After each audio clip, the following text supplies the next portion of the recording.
Mr. Firth, I want to circle back on some numbers that we discussed in my last round. You told this committee that you and your partner put in about 30 to 40 hours per month over 2 years, and that your take home at the end of the whole ArriveCan process was $2.5 million. I think your figures understate the reality of how much you made. Your invoices don't line up with your own figures, and your figures don't match the Auditor General's. So I think the realities are understated by your numbers. But even if we take at face value your numbers, so doing that math, say 40 hours per month over 2 years, leading to 2.5 million take home, that would measure out that you earned about $2,600 per hour. So, sir, how do you justify to taxpayers that you, as a recruiter, were effectively billing them at over $2,500 per hour for your involvement in the ArriveCan app? You have to look more about the fact that this is not an hourly job. I mean, it says 30 to 40. I can be working in the evenings. I can be working in the daytimes. I can be working on the weekends. Like, you must appreciate, like, there's a lot more that goes into just getting a set. This is not an hourly job, first of all. And but I asked you the numbers, right? I just asked you to tell us how many hours, and I did a simple calculation based on your estimates. So, okay, maybe you work on weekends, so you think your weekend rate is $5,000 an hour, and your week time rate is only $1,000 an hour. The point is, I just did the math based on your, I think, respectfully lowball numbers. And they come out to $2,600 per hour.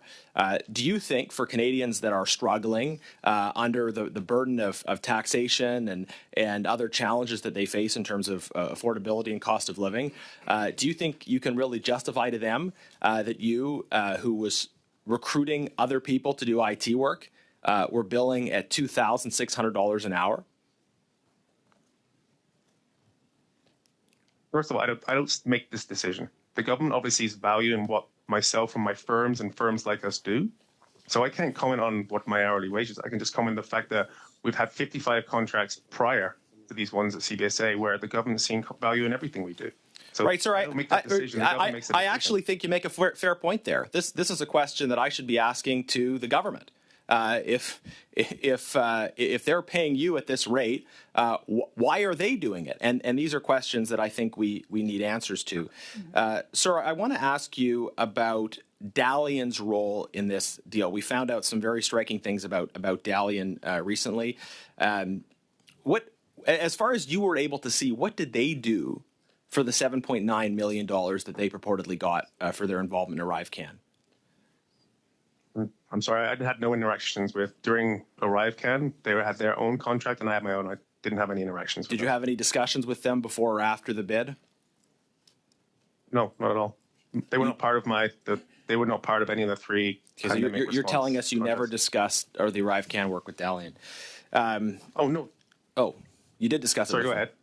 Did you or didn't you? Oh, we've spoken about mobile application work. We've never spoken about contracts. Never spoken about ArriveCan specific. It may have been mobile work. Sir, applications. Did you or did you not have discussions with Dalian about the ArriveCan project, the contracts, the work that was done, anything to do with ArriveCan? We'd have had conversations, but way after the contracts were awarded. This was nothing to do with back and forth before any contract. Okay, so do you know what they actually did? I was not part of their contract. I was not working with them. Like, they were completely siloed doing their work, and I was siloed doing my work. But you had conversations with them, maybe not, but after the fact. We never had conversations prior to ArriveCan contract awards. We speak. Sir, I have one more question. This is respectfully getting nowhere. My colleague asked you that the Auditor General found that GC Strategies were involved in the development of a contract from the Government of Canada valued at $2.5 million for your firm received in May 2022, that you were involved in the development of that contract. Could you please tell us, sir, who did you communicate with the Government of Canada for the contract received in May 2022? We want the names, and I would ask you to answer that question. I would ask the chair to put that question to you on behalf of the committee and insist on an answer. an answer right now. Are you clear on the question, Mr. Firth? I am. And again, I'm standing strong with what I've said before. This is being pushed by the committee to put all these allegations up against me and my firm to the RCMP. And at this point, if there's an ongoing investigation, I'm not prepared to comment on it right now. Just on a point of order, what you think my motivations are for asking the question is not at all germane.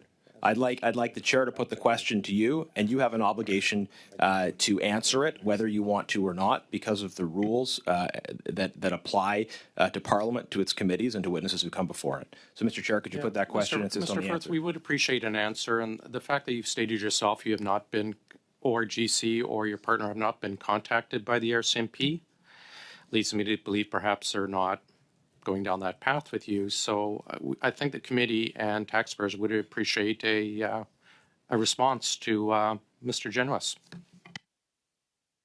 Appreciate the question there, Chair, but the truth is, I mean, what's being reported on Twitter, and as a result of some things that are said here in this committee, and the fact that it was pushed by most of the committee members, with everybody that's coming forth of this, to push all information to the RCMP, I have to assume that that actually is happening. And even PSPC and the Auditor General have said they've moved their information over there. Right, but and again, and I'm sorry to interfere, Mr. Genuis, or intervene, but you've stated yourself they haven't started anything with GC. I'd hate us for not be able to get any responses based on a supposition that they may one day. I think it's a fair question. Would you please provide an answer? Would you mind if I just take 2 seconds with my lawyer, please? Of course. Just turn off your mic, please.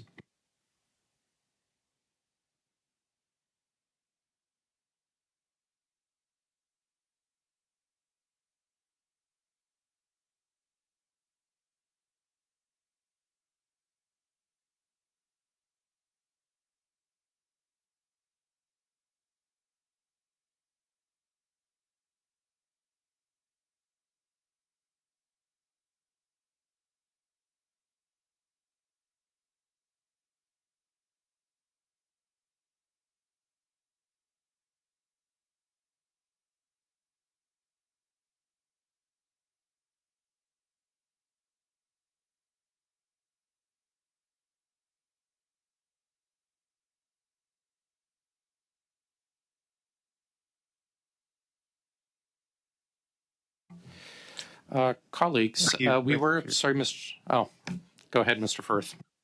Sorry, thank you. Again, I really appreciate the opportunity, Chair, that you've laid it out clearly, but at this point, we're still remaining with our stance of there possibly being a pending RCMP investigation.